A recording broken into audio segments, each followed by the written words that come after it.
The year end at the Smart RVer, and this is our last episode of 2024. Not our last episode period, but just our last episode of 2024. So today we're going to be going through the highlights of 2024 and enjoying the RV life. Alexis and I are going to be going back and forth between three of our favorite episodes and the enjoying the RV life section of that episode, and then the next stop, basically the same thing. Staying on the road, I'm going to cover the ground on several things that stood out to me that we talked about through the year. I just couldn't make my mind up, so yeah, I'm running the show, so I picked a bunch of stuff. Then RV Envy, I got three products that we're going to just quickly talk about. They're great products and things we need to be reminded about. So this is Eric Stark with the Smart RVer podcast, delivering the smarts you need to enjoy the freedom of the RV lifestyle without the fear of breaking down. So let's talk everything RV. In today's episode 166, I think we have Alexis in the studio with us, ready to go. Wow. She's got on her California Joshua tree. Yes, I wrote about that. Fun fact, Joshua Tree used to be the murder capital of the world. Oh, well, maybe not the murder capital, but a lot of people got killed there. Yeah, but heck, sketchy. you know, don't worry about that. We won't think about that. Just bring a big stick when you go there. You go. Yeah. All right, so rather than, we don't really have anything, none of my normal rants, we're just going to get right into this because we have shows me a little longer than normal, so we're going to clock in a little over an hour, which takes us past our normal time. But anyway, let's get to enjoying the RV life. So we're going to start with Alexis and her first pick, which is dog-friendly RV parks, taken from episode 155. Yes. This one was really, really fun to write about because I love dogs, you know. We see a lot of RVers come through here with their pets, whether it be cats or I think somebody had a rabbit even, but usually it's dogs. So we want to talk a little about how we can fit our dogs into our RV life, and this is a really good one. So we covered 10 originally, and that's still up on our page, but we're only going to highlight 3 of them today. So the first one is in Utah. That is the Zion River Resort, and this is a really nice one because they have a select spot just for dogs to run around, and that is off leash, so you don't have to keep them on their leash. You can just let them run, let them exercise, which is super, super convenient. Get all that energy burnt off that they, have when they're stuck in the RV. And so that's really, actually, that was the other thing. They have dog walking services there. So if you're older and you can't get, mobility-wise around, hire somebody to walk your dog. It's kind of convenient. Yeah, it's pathetic. Or if you're just morbidly obese. So the other one I wanted to cover was in California. It's Pismo Coast Village RV Resort. That is a mouthful. So this place is super beautiful because it's right on the ocean front. And they have this quartered off piece of beach front that you can let your dogs run on, off leash again, which is super nice. And they can play in the ocean. You're going to want to watch them, obviously, but that's anywhere you go. So that place is also very friendly for dogs. And then the last place I wanted to talk about was the Topsail Hill Preserve State Park. And this is in Florida for our Florida friends. And again, right on the beach, they have designated areas for dogs to run around, and they have it all set up so it's super convenient for the owners to pick up, their poo in case they do that, because they do. But we want you to be able to, enjoy your RV life with your dog. And so my takeaway is call before you make a reservation at one of these. Make sure if you're bringing your dog that it is going to be okay for them to be in that resort. That's my call to action. Wow. So here's what I was thinking. Here's what I got from that is most places like an In-N-Out Burger, they have a secret menu. Yeah. So if you go to these parks and you say, hey, on the flip side, can I put my kids in there, and let them run wild, no leashes? I would do that. All right, maybe we can't do that, but like in California, I don't know, I better shut up. See, it's Sunday. We're not on a normal day here, so we can get pretty stupid, It's wild here. We let our hair down, as you can see, Yep. Anyway, so now we're going to go to hosting an exciting RV party. Now, parties are like just part of the RV lifestyle, right? Everybody wants to have a good party. So hosting a party, though, it takes some responsibility. It takes some planning. And, you can't just do it anywhere, especially in an RV. You don't want to, pick a really lousy place to go. and just not be able to do it, or pick a place that's great, but then the park rangers say, no, not here, it isn't happening. So you want to pick the perfect spot, some place where you know you can do this and get away with it, get away with it, where you can do it and have a nice time, not get away with it. And, sometimes there's, a park might seem pretty loosey-goosey, or maybe you're up in the mountains or out in the desert. You want to make sure there's no regulations or anything that's going to ruin it. You'd hate to be into your party, an hour or two or three, and all of a sudden you got to pack it up and stop.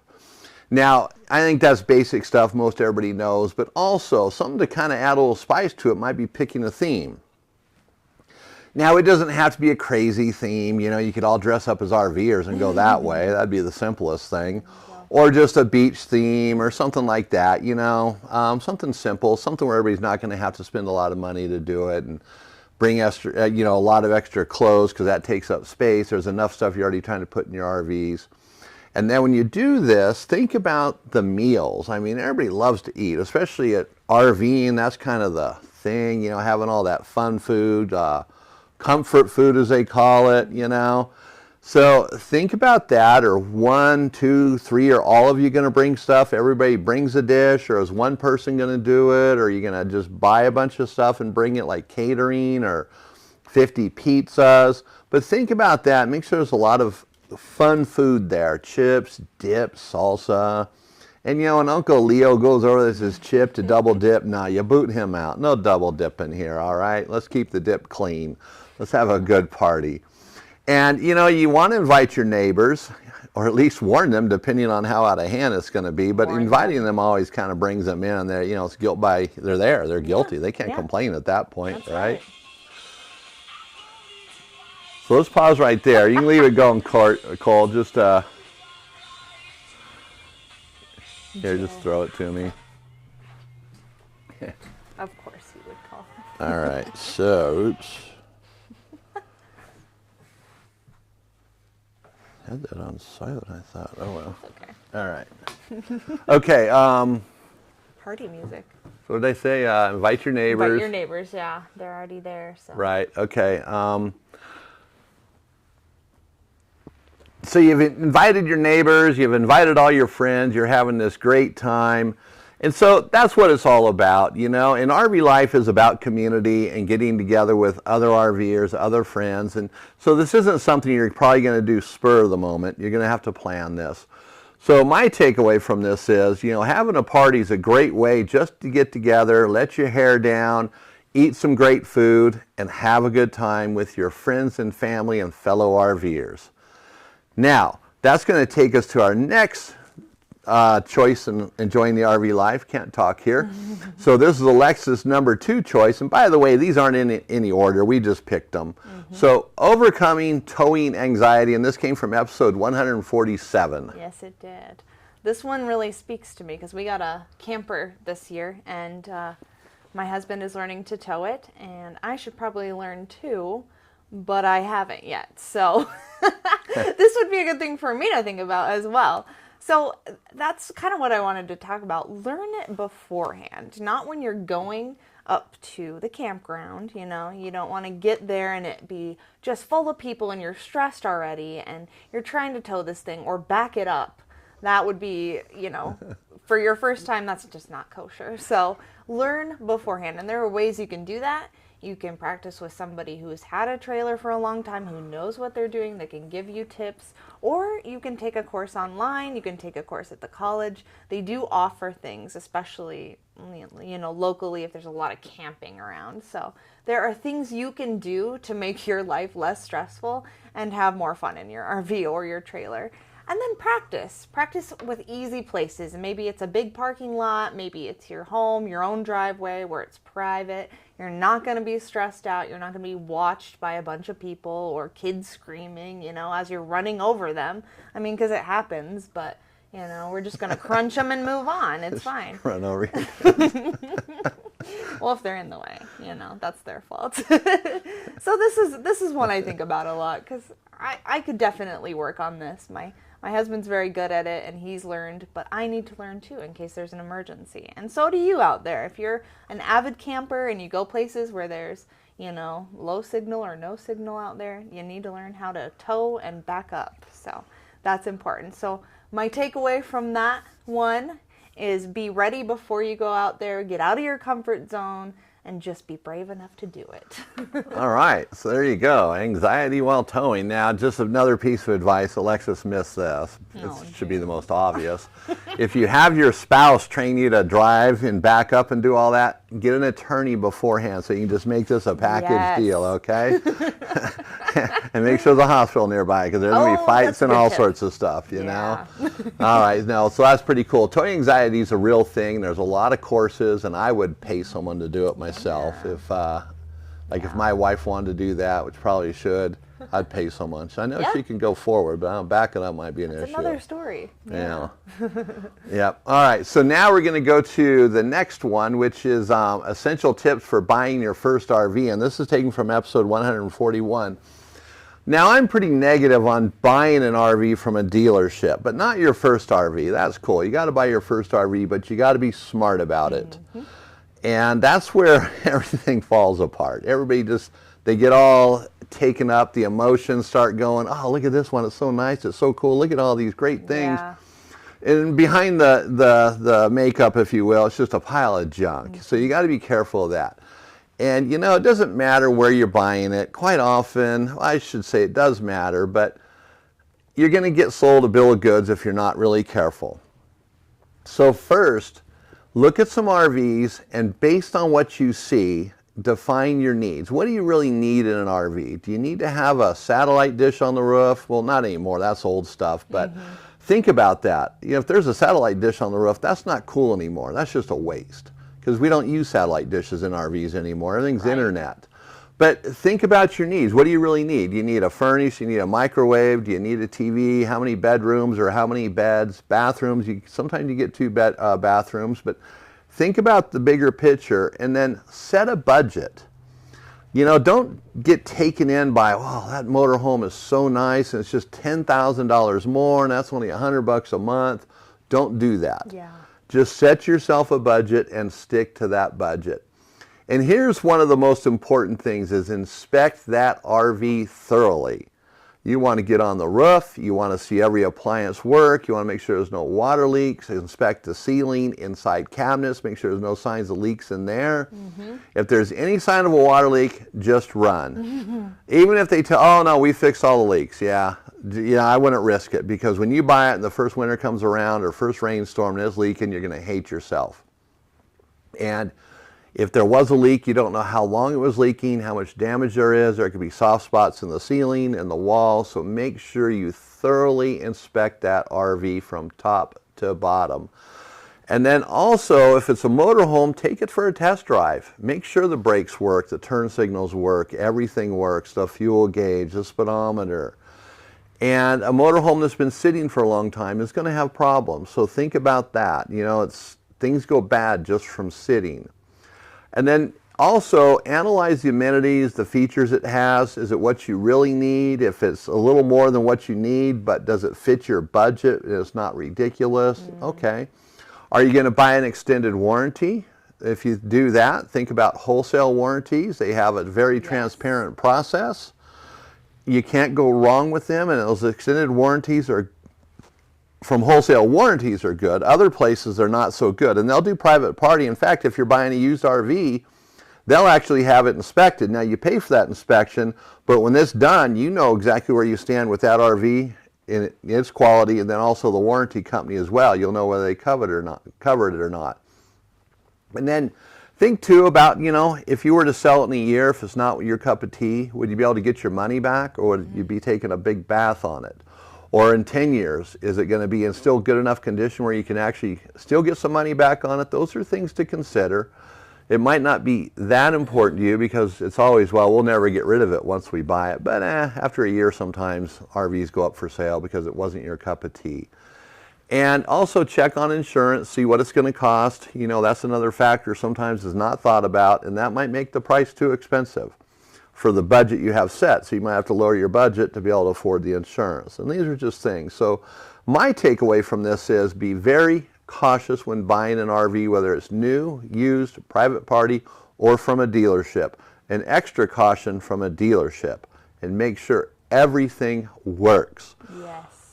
All right, so Alexis agrees with that. She always hears me ranting about that, buying RVs and how cautious we have to be because, man, there's just some duds out there. We get customers in here, oh, I got the best deal, and all summer long, every time they come in, dropping 500 here, 100, I got the best deal. They're just defeated looking after a while. Yeah, right, yeah. You know, they look like one of them, I'm not even going to go there. Oh, no. All right.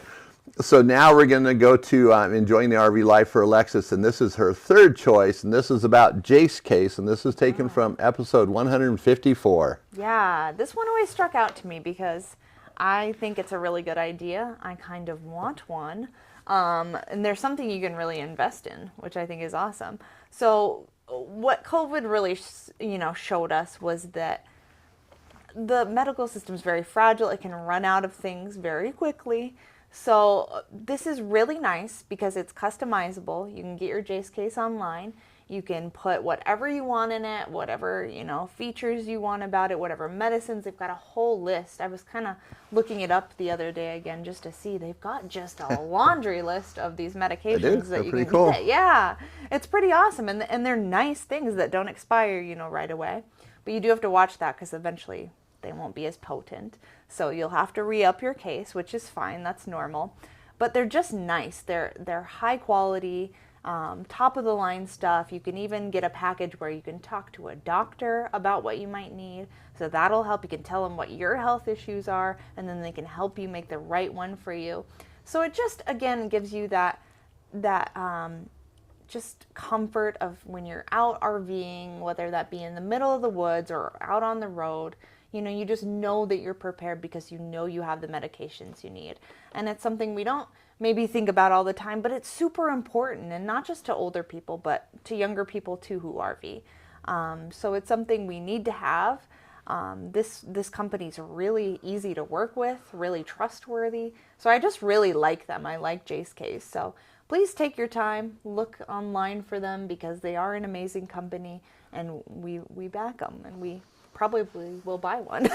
So my takeaway of that is be prepared, especially with medications. And with this company, you can customize what you need. Right, excellent. So, yeah, being prepared is important. Now, one thing that I saw on their website, too, is because Alexis mentioned this, sometimes after time, they're not as potent as they could be. Mm-hmm. But all drugs are that way. Yeah. And even the United States government, when they buy drugs, they know that there's an expiration date, but they also know that it might be good for another year, 2, 3, That's 4 true. Years. That's how they stockpile all this stuff. Otherwise, they'd be throwing it out very quickly. Like during the pandemic, they would have been trashing tons of vaccines. Yeah. So they actually tell you the expiration dates and then how far you can go before it becomes no longer a good product. Right. So that helps. Yeah. Because you're not just throwing money away at that point. And they're safety conscious, so you don't have to worry about it getting poisoned or anything like that either, know. So Jace Case, go to our website. There's a link there. Just click on that bad boy. It'll also be in the description of this video, or this podcast, and video. It'll be everywhere. And just use that link. It'll take there. And I believe you get a discount, too, when you use our link. Yeah. Be great. Then we make $1 million per purchase. It's awesome, so thank you. Or is it 3 cents? I forget, but somewhere in there. What's the difference? All right. So now we're going to go to the last portion of enjoying the RV life, and this is RVing without guilt. So just do it. Who cares about everybody else? That's what I say. Right. So, sometimes when you get an RV and you start using it, you're traveling, the conversation you have with your friends and family might be all about you and your RV and everywhere you go, everything you do, and all your pictures. Now, look at my pictures. You pull out your phone, and, it's 10,000 pictures of what you think is really cool. They think they're a waste of time, which is typical, because what we see is different than what everybody else sees. So your husband's a photographer. His pictures are probably much better, but they're probably still going to be boring for somebody after come on, let's look at these pictures.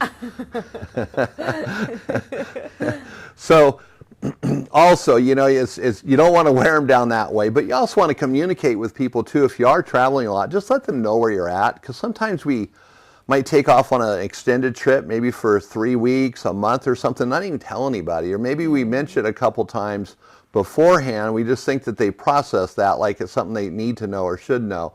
But it's always good, just communicate, let them know what's happening. That way you're not thinking about it, oh, we should have told so-and-so, you know? Yeah. And, you know, when you're doing this, when you're RVing, think about the quality of it. You know, don't worry about everybody else if they can't RV, because sometimes it's just funny how humans work. The mind thinks just we need to worry and be concerned about this. Like, do we have too much? Are we enjoying too much life? Well, if you got an RV, just use it and enjoy it. But don't worry about traveling the whole U.S. and just rapidly. Pick a couple states and enjoy it. Get the quality out of it rather than the quantity. And then also, you know, if someone's helping you, maybe they're watching your house while you're gone, or you call them up, hey, can you drive by? I heard there's a big rainstorm or a windstorm. Be appreciative for that. Show them the gratitude that you really appreciate it, and maybe buy them a gift while you're on the road. That's nice. In fact, buy a little gift for everybody, even us here at the Smart RVer podcast, you know? A magnet. Actually, gift cards will work. Okay. Best Buy gift cards. I think all the Nigerians are asking for those, so we'll get our plug in there for them. Well, I meant Nigerian scammers, okay? So if there's any Nigerian scammers listening, sorry, but heck, you brought this upon yourself. So the takeaway is, don't worry about it. If you got an RV, use it. You know, your family and friends, sometimes there's going to be some jealousy, or maybe they feel like you're leaving them out. Which, you know, now I think about that, you might want to invite them to come along with you so they can experience it. But just enjoy that lifestyle. That's why you bought it, not for everybody else. You bought it for you, so enjoy it that way. And, you know, when you think about it, just, it's about you, man. No. Just enjoy it. Now, what I noticed here is Alexis's picks versus mine are completely different. See, hers are more... how would you say this, Alexis? Yours are more practical. See, she wants to worry about dogs and towing anxiety and medical emergencies, you know. Where I'm just about buying the RV, having a party, and getting on the road, and don't worry about it. Don't worry about it. Wow, big difference there, huh? All right, so go to our website, thesmartrver.com, and you can read all this stuff. It's all there. Well, these articles are there, and we'll just have a list of the articles so you can read the entire article. You won't have to go through the entire episode, just the article where we were pulling this stuff from.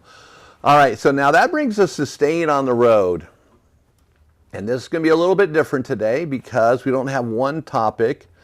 So in the last year, in 2024, we talked about a lot of different things like refrigerators, water heaters, furnaces, waste valves for holding tanks, electrical adapters, you know, how to keep them from burning up, power cords, not buying things just because the buy button's there and purchasing too many products, going crazy with it, you know, because that's what they want us to do. We're fighting back against the man. No, just kidding. And then, you know, communications, if there's no cell phone service. One episode we talked about all that I've learned from the, I forget, 10,000 phone calls or something like that. Yep. You know. Crazy amount. Yeah, and you know, so there's so much. So all these episodes really have some value in them in the staying on the road section. So it was hard to just nail down one that I really liked. Yeah. One thing that just stood out to me because there's so much in them.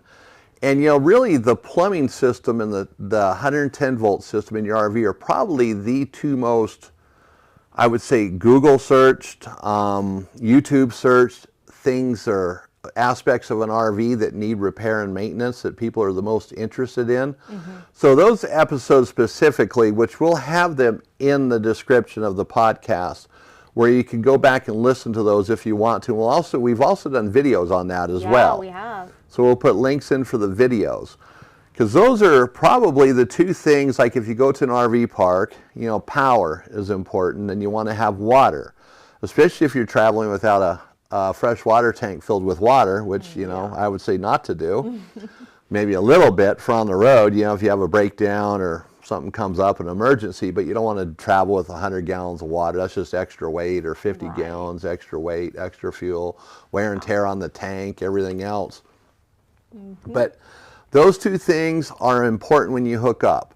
See, power, you plug in, you want to make sure that your adapters aren't going to burn up, your plugs aren't going to burn up, which you've checked all those before you left, I hope. And then you have power and you're good to go. You want that air conditioner to kick on and lights to work, everything to be there, the microwave. Gotta have that popcorn. Popcorn, or what else do you micro, like that comfort food maybe, you know? Yeah, gotta For have that it. party. Yeah. So you get there and they're having a Yeah. party, you don't have power? Come on, man. Yeah, you'll have a riot. Exactly. And who needs a riot? Then you need that Jace case. Yeah, you will. And then water systems, you know, once you hook up your water hose, you want everything to work. You don't want to have to stop what you're doing and fix a water leak. You know, run into the nearest town or the nearest place that has a part that might work if you haven't already bought the extra parts, which we've talked about, having those spare water parts, which you can find several kits on sunpromfg.com, our website. And even if you don't buy one of those kits, you can look at it. It gives you an idea of what you should be carrying. And those parts are very important. In fact, I carry quite a few of them just to make sure, because things happen. Now, mine's probably a little more dialed into my RV because, well, this is what I do for a living. I think I do, right? Yeah, definitely. Okay, it's profitable. Yeah. We're not a .org. No. We're .com. So there's money to be made. All right. So anyway, you see, I'll just go on a whole different thing there, you know? Yeah, you're ranting. Yeah. So those are the two main things, but there's so many other things, and that's just some of what we covered in the year. You know, we do 26 episodes a year, so there was 26 episodes. I mean, I would recommend go back and listening to them all, sharing with your friends and family, everybody else, but that might not be your cup of tea. But, you know, think about your RV and what aspects of it are you not familiar with? What things do you want to learn more about? And we can help you at the Smart RVer. Like I said, we have YouTube videos, we have our all of our episodes, and they go into pretty detail. I mean, you can't repair a furnace in a podcast where you can see it. Right. But we certainly can walk you through the steps or how to get it done properly. You know, there's a lot to that. So we've covered some ground in the last year, and if you're keeping up with the episodes, then you've covered some ground too, which is very important. So you're becoming a smart RVer if you're not already a smart RVer. In fact, you know, we should open up a Genius Bar. No, that's taken, isn't it? Oh, yeah, I guess so. Yeah. By those Apple people, you know. Yeah. Oops. Oh, well, just gave them a plug. We would take that back. But, you know, it's continuing that learning process. Even RV technicians continue to learn. Now, if you keep your same RV for many years, that's great. You know, hopefully you know it inside and out. And when you sell it, you know, it's, man, I knew everything about that RV. Then you buy a new RV, you're going to be starting all over again. The systems are similar, but they're not identical. Every RV is built a little bit different. A motorhome has a lot more electronics than, let's say, a travel trailer or a fifth wheel. High-end fifth wheels are closer to motorhomes when it comes to electronics, but not as close. So there's some differences there. You upgrade, you go from a very simple trailer to a complex motorhome, you're going to have to start that learning process all over again. Yeah. But we help you with that. And being aware of that is half the battle sometimes, you know, understanding it and just take off one little bit of it at a time so you can understand it.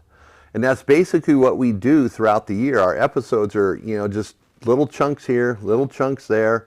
It's like eating that elephant. You do it one bite at a time. You don't eat the whole thing. And so we've developed it that way, and that's what we're going to continue to do. Now, next year, which I forgot to mention in our introduction, we're going to have some changes. Yes. One of them is, which we might as well just cover it now, right? Now, we'll get it at the end. Alexis, don't let me forget. Okay, I won't. All right, so there we go. No, Great. she won't forget. I didn't see you write it down. I did not. Yeah, so I'm on my own on that one. So I don't want to go on forever about the different aspects of the RV, but look at your RV and see where we've come in to help and where you might need some more help. In fact, you know, you can send us an email. You can contact us through the Contact Us page on our website, thesmartrver.com. And we're putting it in the description now, phone number and the contact link, so we're making it as easy as possible. We don't really like putting the phone number out there like that because of spam, bots, and all that pick it up, but we're going to do it anyways. We're going to run the risk of more junk phone calls. Yeah. But anyways, you can contact us with your questions. And we always have the answers. And we don't give out answers that are incorrect. That we don't do. Our information is always good. It's researched, it's thorough. We Yeah, we just make sure it's right because we don't want to make you the dumb RVer. That's right. Yeah, no, no, I'm not going to say that either. Okay, that's Bite probably my good. tongue. All right. So I think that's going to bring us to the end of staying on the road. Now we're going to go into, well, actually, before we go on, go to YouTube. Spread the word on YouTube. We want those subscribes. We've reached, we're over 2,000 now, so we're getting closer to that 10,000 mark, but we don't have much time left. Yeah, come on, guys. Yeah, it's into December pretty much. So yeah, we need 8,000 more clicks. Yeah, So can do come on, this. between everybody out there, you got to have 8,000 friends. Remember, I gave you some simple suggestions before. Sign up your dogs, your cats. Yeah, Even come though on. Alexis hates cats, I like cats, yeah, you know, so sign up your cats. Children, grandchildren, your neighbors, their kids. Yeah. Just Make yeah. emails. Come There you go. Make it on. up. Yeah, go to Gmail and just start Yeah. 900 Gmail Yeah, accounts. if everybody did that, it'd be You only got to know the password once, just one time. That's it. That's true. All right, no, we got carried away there, but yeah, we are looking for likes and subscribes to the channel. It helps the channel, helps it become found easier, pops up in more algorithms of people that are searching for problems, Yeah. and it's helpful. And same with the podcast. Share it with everybody you know. Very helpful podcast. All right, so now we're going to move on to the next stop. And we're going to start with Alexis and her top choice. Well, I shouldn't say top choice. One of her 3 top places. The first one is Colonial Williamsburg, Virginia, taken from episode 128. Yes, I'm super excited. So, folks, we're going to head eastward, okay? We're going to go to the East Coast. We're going to Virginia. Colonial Williamsburg is super special. It's some place I want to go with my husband. I think it would be awesome. Whether you're an RVer or not, I just think it's a neat place. Because, for one, they dress up in period clothing. They act like they would have. They even have accents like they would have back then. They probably don't shower like they did back then, so you might want to keep your distance. But it's super neat because they come out in these amazing colonial clothing, and you know, they tour you around the town. You can see buildings that were there when the pioneers first came over. And it's just a fun place to be. They have fudgeries and all these kinds of things. The history is just all over the place. So it's very different than your normal place that you would go and visit. It's more theatrical, I would say. And if you're interested in history and that type of history, you gotta go there. It's gotta be on your list because it's just incredible. And there are a ton of RV parks, by the way. Around there, so you're gonna get really nice scenic RV parks in the area. So definitely do your research, pick where you want to be, and the town will it's amazing. I mean, you just have to see it. You have to go buy, you know, whatever colonial stuff that you want and just have fun with it. Maybe it's a bonnet. Maybe you want a bonnet, or you know, those uncomfortable boots that they wore. I don't know, but I want to go there. So my takeaway is it's a really significant center of history, and I think everybody should visit it. There you go, Colonial Williamsburg. Yeah. Now, that's interesting. Reminds me of an episode of The Office Yeah. when Leslie Knope and that goofball Yeah. stayed in the cabin or whatever. Parks and Rec, yeah. See, there's a big difference here because my choice would be RVing in Coyote, Wyoming. Or Cody, Wyoming, excuse me. Coyote, Wyoming.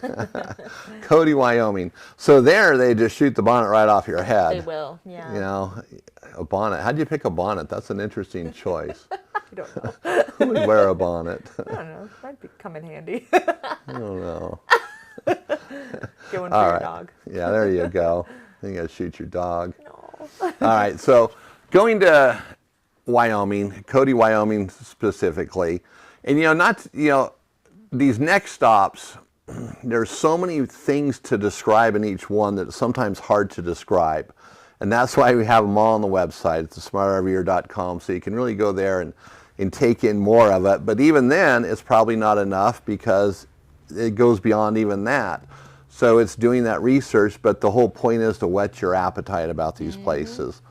You know, like Wyoming in itself is a great state. It's just that classic Old West type Americana type state where there's just, it's changed, but not like with the rest of the country, which is a good thing. Yeah. It still has a lot of, just old towns, a lot of things going on that are very cool. And of course, it's the gateway to Yellowstone, so Yellowstone's right there, which if you want to go to Yellowstone, spend some time in Wyoming and, then hit Yellowstone or afterwards. But Wyoming is just one of those states that almost anywhere you drive, it's going to be very scenic. And some are more scenic drives than others, of course, but like you have the Grand Tetons, that's something to see.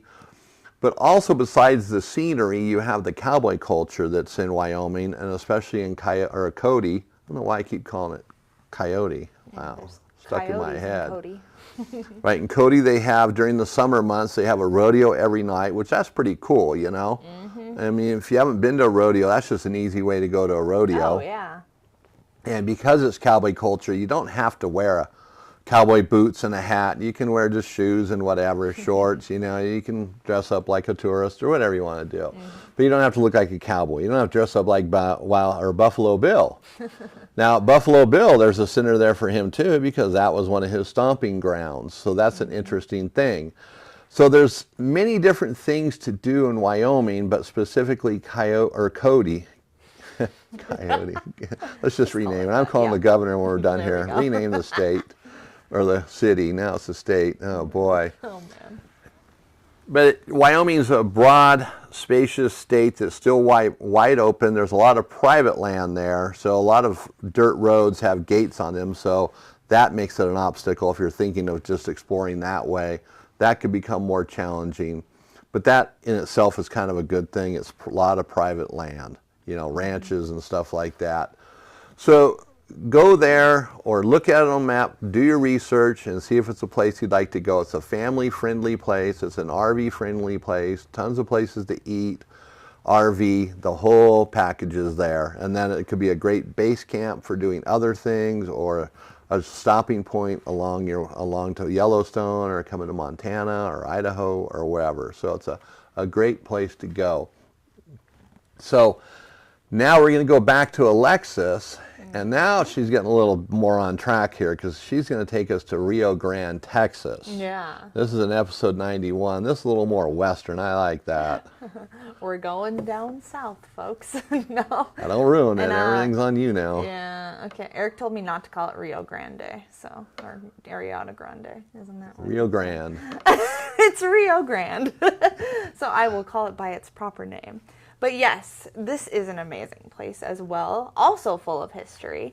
It's got a ton of things for you to see and buy, so you can go, if you want to. They have a big flea market, by the way, which I think is really cool, open during the summer. I was kind of checking this out, and a lot of local artists will bring their beadwork and their pottery there, so you can buy that. And there's also a flea market, I think, is like older stuff too. So there's a lot of, antiques and gently used things that you can, look through and buy. But it's a beautiful place. It's got a lot of historical places. I think there's some graveyards there that really famous cowboys died at, or gallows that, have a lot of stories too. So if what you want to do is tour it, that's a perfect place to go. You can do a self-tour, do a little research about what happened there, and so you can hit the spots that you want to see, or hire somebody. There's a lot of guided tours in places like this, so it's super easy to get someone to take you out there and check out the area. And I just think it's an incredible place to go. Texas in itself is really amazing. It's a unique place, a very clean place, so that's kind of neat. But there's just so much history. There's so much to see. It's a really interesting place. So that is one that you should hit for sure as an RVer. And my takeaway is just enjoy the culture while you're there, because it's very different from other parts of the U.S. So it's unique. Take advantage of it and go there. I would agree with that. Yeah. Texas is pretty cool. A lot of stuff there. In fact, all these places are pretty cool. So now we're going to go to the heartland of the United States, heartland of America. We're going to go to Kansas. This is taken from episode 155. So Kansas, typically, people think is just this boring, flat chunk of land. They grow corn. And that's not really the case. Kansas is a pretty interesting state. It's in the Midwest. It's got that old feel to it, that Americana feel, if you will. Yeah. There's probably countless movies, videos and such where they show like a car going down the road and there's the corn stalks or the fields in the background, a sunset, a rolling hill. Well, that's parts of Kansas. That's not all of Kansas, but that's parts of it. There's much to do there. It's a very unique state. I mean, every state in the United States has their own uniqueness. I mean, no two states are alike, and Kansas just is one of those states. There's a lot of old towns there. There's a lot of history there. It's not the same kind of history like you're going to find in Texas. Right. There were no wars fought there, but actually the Civil War probably spilled over into Kansas, if I'm not mistaken. But, it's not like Texas where there was a lot of battles going on. It was just an interesting place, a lot of history. A lot of people passed through there heading west. In fact, some of those trails are still there and preserved where you can see them. And then the small towns, which that's what I really like, are the small towns. Forget all the big cities, forget that. Go to the small towns, and sometimes they seem like the less or least exciting place, but in reality, they have all the history. Yeah. And like I've been talking about lately, is if you can talk to people in those towns that know the history, it'll bring that town to life. It'll change your perspective on it. It'll change it on the small towns in general. And so that in itself can make a trip to Kansas worthwhile. And of course, there's a lot of scenery there to see, and that's great. The small towns, there's big towns, there's, like I said, the history, like some of the trails, the Oregon Trail, the Pony Express, spent a lot of time going back and forth through there. So there's a lot of things that you can not only see present in current time, you can also go back in time. And not to mention, you think about all the farmers out there growing all that food, their lives, what they go through. You look at these farms, they're just vast amounts of whatever they're growing, corn, wheat, whatever it might be. That's a life there, a very interesting life. And if you can talk to some of those people, that's going to give you a different perspective on the next time you eat a ear of corn or a piece of bread, what they have to do to make their living. And it's back-breaking work, and it goes from family to family. Although that's changing anymore. These farms are getting gobbled up by big companies. So you want to see it while they're still actually small and nice. See, it's another slice of Americana that, kind of brings you back to a time when things were better, and that's what he's looking for today. It is. And not to mention it's great for children because they can learn something different. Set their phones down, pay attention to stuff, and they might complain a little bit, but man, it's something they won't see every day. Right. You're not going to see it in most states and cities where most people live. So I would say check out Kansas. Even if you're going someplace and you're driving through Kansas, take a little more time than maybe you normally would. Don't make it a rush to get from one side of the state to the next. Stop and enjoy it. The warm hospitality, the small towns, what a wonderful place to go. All right, so that's my take on Kansas, and my takeaway is just spend a month there and visit the entire state. There's so many states like that. Yeah, definitely. Back in the old days, like the very wealthy, they would just take years off to go someplace. Man. So cool. 1800s, if they wanted to go to the U.S., that wasn't like a weekend trip, Long trip. It'd be like get on a steamer, head across the Atlantic, so it'd be gone for a year or two. Yeah. So we can't do that as easily today, but we can do it over time. All right, so now that's going to take us to the final portion of this and next stop to White Sands, New Mexico with Alexis, taken from episode 119. Yes, going down into the warmer climate again. We're going down back into the south a little more. This one is very interesting to me because of how unique the area is and how much you can do. And you might even learn a new sport. So this is super fun. It's just covered in white sands, obviously. So there's that's pretty, The dunes are amazing though. There's miles and miles and miles of it. There's actually a trail that you can take either on four-wheelers or you can do it in your own car. You can just drive them, and it's just like another planet. It is like nowhere else. And you're used to seeing desert, but, you know, if you're used to seeing desert, you're used to seeing brown sand, probably. But this is white. It looks like salt, you know, everywhere, I'm sure. I haven't been there. I will. It does. Okay, see, he knows. He's been there. So this place is incredible. And what they do out there is they sled on it. But it's nothing like snow. So if you're from the colder side of the U.S., it's not like snow. It's not slippery like that. So there's a learning curve to it. But I think it sounds really fun. And I've kind of seen people do it, you know. And the fail videos when they fall is pretty fun. But So wait, do they go to the top of a sand dune and just sled down? yes, Okay. yeah, All right. that's pretty awesome. And it's like a very well-known thing that they do out there. So it's got to be something you do. You got to pick up a sled and do it. I think it's just so much fun. But besides that, if you don't want to do that, I think you should at least try it once if you're there. But there's a lot of hiking out there, and most of that land is just, you can go basically wherever your heart takes you. There's not really designated trails here, even though it's a national park. It's just the way the place works, that you can just hike around there. So my takeaway is be sure you buy a sled before you go there, because you have to do it. It's incredible. And just enjoy the weird, you know, unearth-like place. It is different, that's for sure. Very different. All right, so I said the last one, but that was Alexis's last pick. My last So I have mine yet to go here, the last one.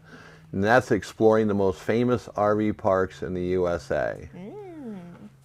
Wow, so still, Colonial Williamsburg is bottom of the list, I tell you. Aw. Sorry.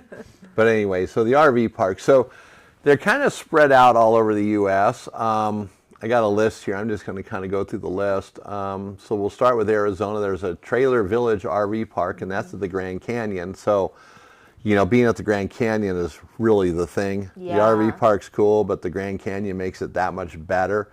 The Grand Canyon is quite the place, and you can spend a lot of time there. You got the north side, the south side, completely different. You can go on the donkey rides, you can hike, you can just explore.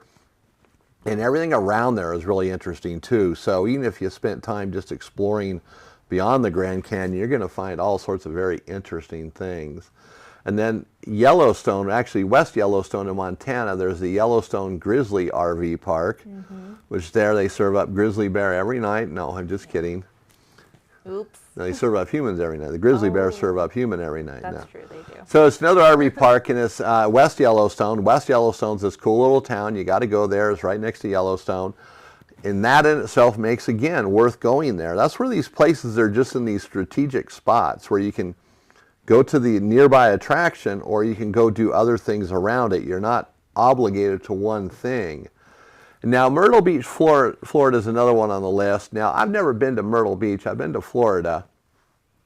And so I really can't speak to this. Florida's a cool state. It's interesting. You kind of have to see it to understand it. It's hard to explain. It's got that kind of beachy feel to it, but yet it doesn't. I don't know how to explain that other than that. So that's my explanation, I guess. So I would go to Myrtle Beach, Florida to go to the RV park, but there's also, we talked about that. I remember that in that area it's kind of expensive, as I recall. Just dining, sorry. So there's other places that are less expensive, I think. Yeah. And that was one of the things. Florida had some kind of high-end areas and more affordable areas. But I would, if I was going to go to Florida, I'd definitely go there. I'd want to go to Myrtle Beach just because of the reputation it has. You know, everybody goes to Myrtle Beach. It's one of those places. It's one of those hot spots. Yeah. And then, of course, there's in Utah, the Zion River Resort. Now, Zion is a pretty cool area. You have the Zion Park. You have Zion itself. It's a neat place. Utah has all sorts of these little gyms there. Yeah. And Zion happens to be one of them. I've been through the park, but I've never really explored it. Went from one side to the other. We were going somewhere and went through it. So that's all I can speak to actually being there. Now, my wife and I went camping near there one time, but we never went into Zion, but we hit all these parks around it. Very cool. Like Kodachrome Basin. I can't think of all the others, but definitely worth the trip. And again, it's one of these places where you can do all these other exploratory trips around the main attraction. Now, San Francisco's on my list. I'm not even going to talk about it. It's in California. I'm done with San Francisco, California, the whole thing. Sorry, California. Yeah, Alexis knows how I feel. In fact, I'll let you know how I feel. But so now we'll go back to Utah. We'll go to Moab this time. Yeah. Now, Moab is everybody knows about Moab, I think. Bicycling, off-roading, rock crawling in Jeeps and stuff. It's one of those very scenic moon landing looking places, the orange rock and yellow rock and all that, and rounded and everything. So Moab, even if you're not really into that type of outdoor stuff, it'd probably be worth the trip to go there for a day just to see it. Say you've been there, buy a little sticker, a magnet or something. Yeah. And you never know, you might be surprised. There might be some things around there that you would like, but there's an RV resort there. So sometimes you talk to other people in the RV resort and you might find a whole different world of things to do there. And you might discover a new hobby. You might go home and spend $100,000 on a Jeep so you can go crawl them rocks. Expensive hobby, but you can do it. So Moab's one of those places as well, the RV resort there. Then there's Borrego Springs in California. Now, this is down lower in the desert, so I'm okay with it. Now, Borrego Springs is, I don't know, I think most people think Borrego Springs is kind of a ghetto type area, but it's not. It's actually pretty cool. It's not too far from Palm Springs and Indio and those places, so they do have golf courses and stuff there, RV resorts. So I'd say if you're in the area, it'd be worth checking out. I personally wouldn't make a trip to go there just to see it. In fact, I lived in California and never did. Only because of everything I heard about it, but I don't think it's really that way. And the next one I'm going to skip because I can't even pronounce it. That works. Ashwagandhi, I don't know what it is. And then Garden of the Gods in Colorado. So that's in Colorado Springs. That's another RV resort. So Colorado's changing rapidly. Get in there while you still can. See it while it's good. But there's a lot of things in Colorado. Again, you go to the RV resort, and that can be your base camp for doing a lot of great exploring in Colorado. And, that Colorado Springs is pretty cool. Been there, done that. That whole area in there is nice. So I would definitely spend some time there and enjoy it. So that brings us to the end of the next stop as far as the places we've gone. Now we're going to talk about some places to eat, because every show we always talk about eating and we're hungry afterwards and all of that. So we're going to start with Alexis's first pick on her place to eat. So it's Bread's Bakery in New York. Yeah, I'm super excited about this one. I was brushing up on it and I realized there are a lot more locations than I thought. So it's not just Manhattan, where the original one is, I believe so. If you're a New Yorker and I'm wrong, please let me know. But this is an amazing place. It's family owned. There are just incredible pastries. So the patisserie, or they call it, the Brits. So it looks beautiful out on the shelf. You just go in and it's warm in there and they've got all your favorites, stuff you probably shouldn't be eating. But that's the best part about traveling anywhere, is eating what you shouldn't eat and being a part of the culture and just enjoying yourself. So this is a bakery that you can do that at. And like I said, there are a ton of locations around New York. So you're not just tied down to one. If you're staying in a certain part of the city, it's huge. Just look it up. I'm sure you'll find one that's more, centrally located to you. So that is definitely high on the list. I think that was from episode 162. So be sure to check out that entire episode, or entire, what do we call it? Episode, article. segment, article, website. But go back there, yeah. Bread's Bakery, man, that is one to see. So that's my takeaway: is go there, eat a croissant. There you go. And all these places to eat are in each episode. So that would be in episode 162 on the website. Right. All right. So now Alexis mentioned about places where you shouldn't eat while you're traveling, all that bad food. Wait until she gets to her third pick, man. You're gonna get sick just thinking about it. Oh man. Yeah. All right. So my first pick is in Tucson, Arizona, and this actually is an episode we developed, but we never did it for some reason. No. We call it like the lost episode. So, you know, for those mystery hunters out there, there's a lost episode that we have somewhere. Find it. But my place to eat was El Güero Canelo. I'm probably saying that wrong, but it means the blonde guy. And the owner of the place is a Mexican guy, but he has blonde hair. I love it. So it fits. Now, forget about him. The food is unbelievable. It's that real, authentic, from Mexico, Mexican food. It's not like one of those chains like, I can't even think of any names right now, like in California or state where they got the chain restaurant like the Red Onion or something where it's just that Americanized stuff. Yeah. I remember a Mexican person one time ate at one of those places, El Paso Cantina, I think, or one of them places. And she's like, what kind of food is this? She didn't understand. She's like, this is horrible. It was hilarious, you know. Yeah. So this is the real deal. And probably the thing I liked on their menu the most is their hot dogs, because they're Mexican hot dogs. They take a roll and carve it out, and they put the dog in there. Then you just pack it full of everything.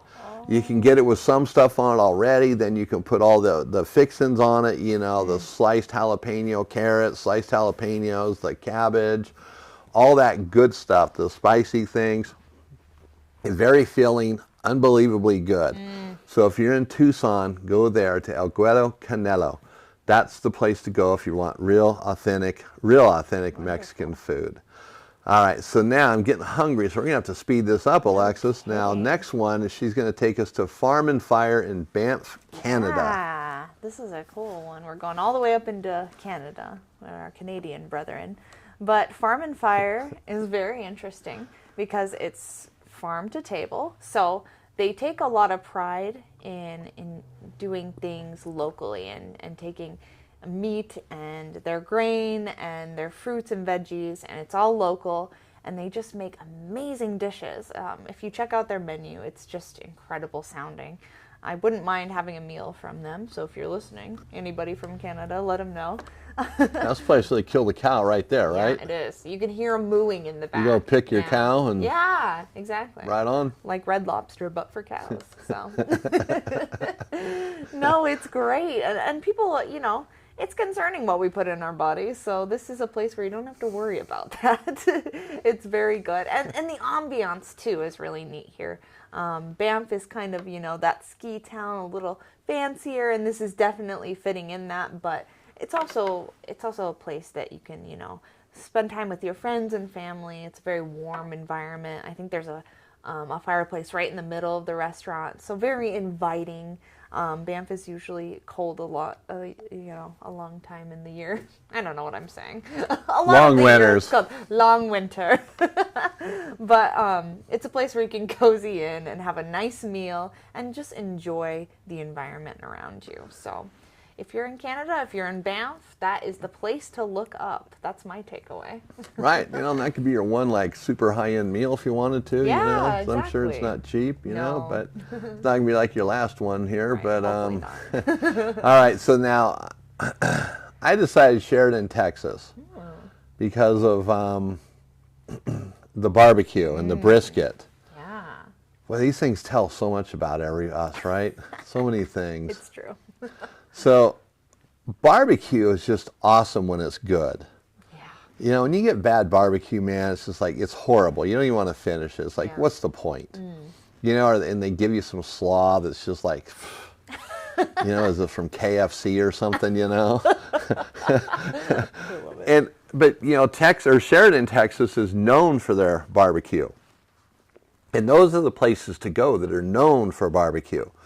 You know, there's a lot of places that have barbecue.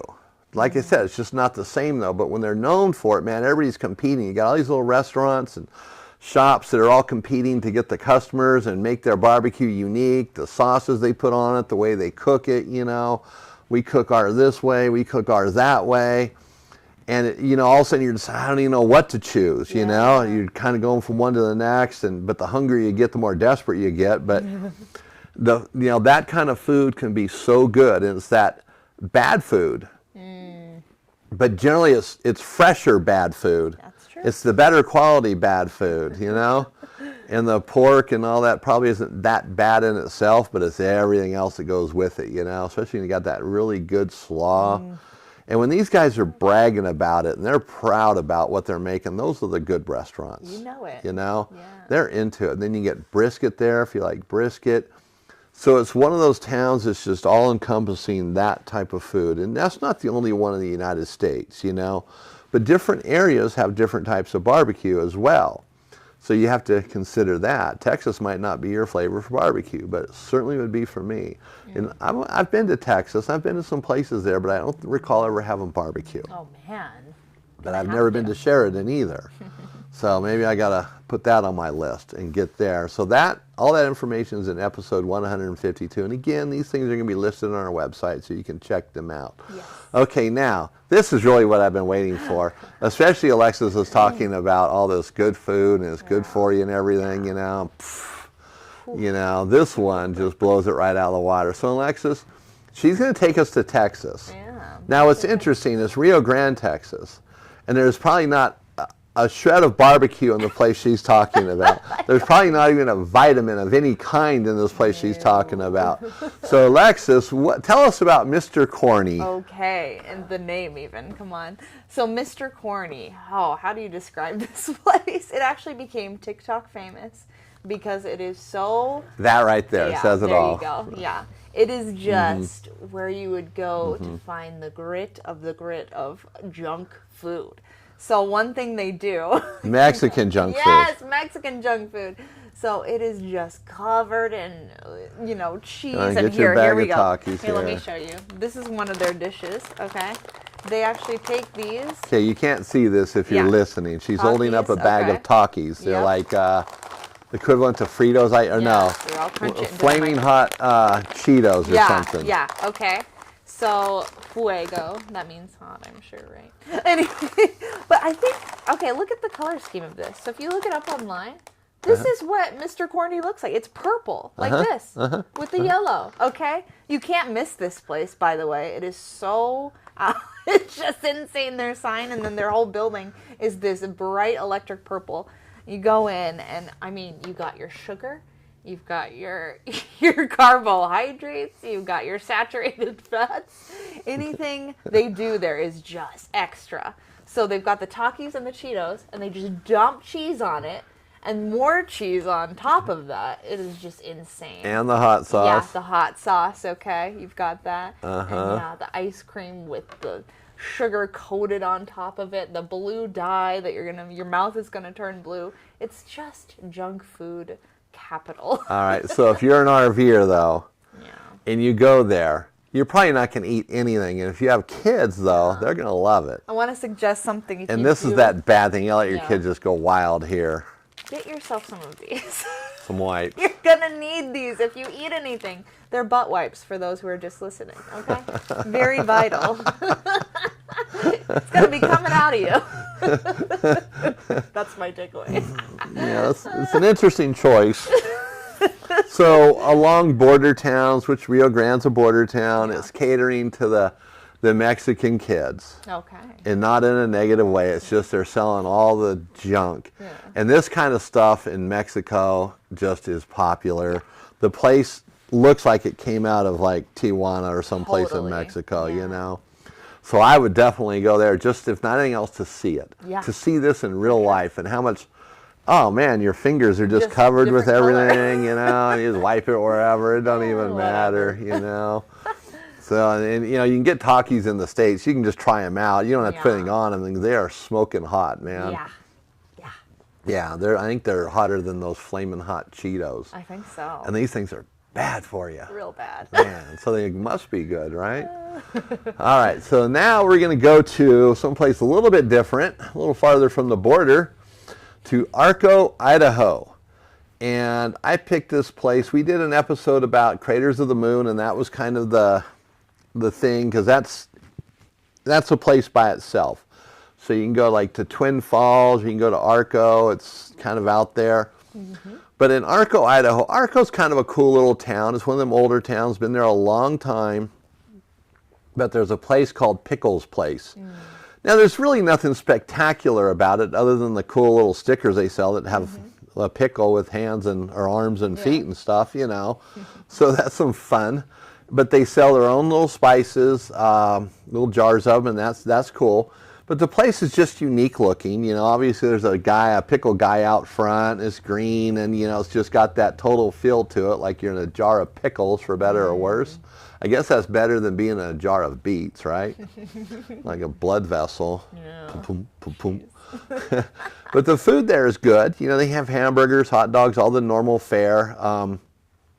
And it's not like to die for food, but it's just good food. You know what you're going to get. The prices are fair, so it's just one of those good places to eat. But that is not the attraction there. It's just one of the things there that kind of makes Arco, Idaho a cool place.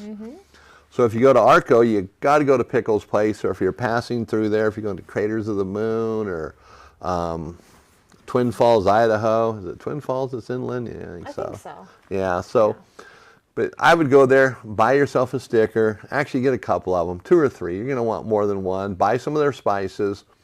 It's good on a lot of different things. You know, try it out. Try it on tater tots. Really good on those. Oh, man. Yum. That, some ketchup. Oh, boy. I'm so hungry. I know. It's like we used to go to Mexico all the time. You just get near the border and you start smelling all the food. So that's the end of our next stop and the places to go and the places to eat. So go to our website, and like I said, it's in the description of this podcast, we're going to have all these episodes listed and what we talked about as well. Not the details, just the heading there. So you know, Mr. Corny, and you got to look that up on the internet. We'll put a picture in there just for the fun of it. You'll get a kick out of it. All right, so now we're coming up to RV Envy. And so the 3 areas that I thought were very interesting that we talked about through the year were RV Defender being one, and the FlowMax toilet valve. Toilets, big deal, right? Well, this thing saves you some money and headaches and hassles. And then the SafeView 30 and 50 amp power inlets. So let's go back to the RV Defender. So the RV Defender is a tire blowout system for travel trailers and fifth wheels. It's not going to work on every trailer. It has to, you know, there's a lot of measurements you have to get. It sounds kind of daunting, but it's not too hard to do. It's just when you install it, this is not one of those things you want to install to find out you can't install it. Because I did that, and it's a hassle. You know, you got your axles out, everything out, and I was swapping axles, so it was already all apart. But the problem I ran into, my axles were an inch too wide than this could accommodate, so it posed an issue. Other than that, though, this thing is pretty darn nice, and I almost want to get the right axles to make it work, but I'm not going to do that. But what it is, it's like a fender that wraps around your tire, the upper half of the tire, so if you get a blowout, it doesn't destroy the underneath of your trailer. Because, you know, the blowout in itself, a tire blowing out, what, $200, $300, not the end of the world. You got to throw on your spare, go find another tire. We can deal with that. But when it tears out your holding tank, your fender skirts on the side, does some damage to the body, the tire rips up through the floor and, you know, destroys your refrigerator or your furnace or something, that's where the problem is. You know, a $200 tire can cause $2,000 or $3,000 or $4,000 worth of damage pretty easy. So these things eliminate that. So definitely worth looking into. Maybe it's not your cup of tea. Maybe you don't want to spend the money on it. You're not going to worry about it, but it's definitely one of these items you have to check out. So there's going to be a link to that in our description of this podcast. And I'm definitely a fan of that product. I wish I could have them on my trailer. Man, I really do. But I can't. That's life. And so next is the FlowMax toilet valve. Now the FlowMax toilet valve is for the Lippert FlowMax toilet. And the reason why this thing I think is so cool is because it replaces the water valve on the Dometic 310 toilet. They're identical. In fact, the toilets look almost identical. Little variations. In the past, Lippert has had Dometic make awnings for them, so maybe they made this toilet for them. I don't know, but this part is $25 versus $80 or more from Dometic for their 310. So you're saving $75 minimum by buying the FlowMax valve. Wow. So if you have a Dometic 310 toilet and your water valve fails on you, which it will, they do. I mean, how many of those do we sell a year, Alexis? Quite a few. Tons of them. At $80 a whack, and most stores are like 100. Yeah. You know, actually we're under 80, you know, like 75. Yeah. So this thing's going to save you some money. It's the exact same valve. So if you have a Dometic I said 310, but any 300 series toilet from Dometic uses the same water valve. So if you go to an RV store and you see the Flomax water valve for a Lippert toilet, buy that if you have a 300 series Dometic toilet and you need to replace the water valve. Save some money. And that came from our episode 158. Now, the next one is the SafeView 30 and 50 amp power inlets for RVs. So this is where you plug in your power cord to the side of the RV. And you know, your power cord has a twist, so you twist lock it in there. And what I like about them is they tell you if you have a bad ground or no ground, if you have a bad neutral or no neutral, if there's no power whatsoever. By plugging in your cord, you know, those leads in the cord, if they're not working in the RV park, which your cord probably won't be the issue, it's the park where you plug into. And it tells you, so it has a G for ground, an L for load, and an N for neutral. So if one of those is red, you have a problem. If they're all green, you're good to go. So that's pretty cool. Then it also has around the side of it an LED light that's just white. It's just there at night so you can find your cord. It doesn't light up. It's not like a porch light where all your neighbors are going to be getting all wound up. What is this guy's problem, man? It's not that kind of light. But the red light, if it's flashing at you, it's going to drive you crazy. Because you're going to want to fix that problem. In fact, on my trailer, I plugged it in yesterday, and the cord I had didn't have the neutral on it. Someone pulled it off. Someone, probably me. And that the light was flashing. I really didn't care because before I put this on, there was no light. But now I saw the light and I can't walk away from this. So I got another power cord, and I actually had to plug in another outlet because one of my outlets got a little bit of a problem too. Yeah, my shop's a little unique. But anyway, so it's like I had to have all green lights. And so if you're at a park and you got a red light, you know, you definitely want to look into it because generally the red lights, you'll be able to use your RV, but it's a safety issue. You might lose your neutral, you might not have the right ground, so you could get electrocuted. Things can happen, and you know, you don't want to think that it won't happen to you because it can. Odd things happen with power, you know. Even the park where you plug in, or the box you plug into, it might have issues. You touch it and you get zapped, you know. You don't want to think it can't happen. I remember, you know, along these lines, something a little bit different, but in an RV or a mobile home park in Arizona, installing the sunshade or window covers on this house, and I leaned against this patio cover from the neighbor's house, and I got shocked. Oh man! That's the weirdest thing. Touch it, and I finally put a voltmeter on it. It had 120 volts going through it. Oh my god! So odd things happen with power. So you want to make sure your RV is wired right, or the park you're plugging into. Yeah. So the SafeViews, and those are made by Hughes Hughes Auto Formers, couldn't think of the name there. So they make great products, and they're definitely a power-driven company, so they understand the ins and outs of electrical. So that's bringing us to the end of the show today. Yeah. So one last reminder, you know, everything we talked about is going to be in the description. You know, check us out on YouTube. Like and subscribe. Subscribe.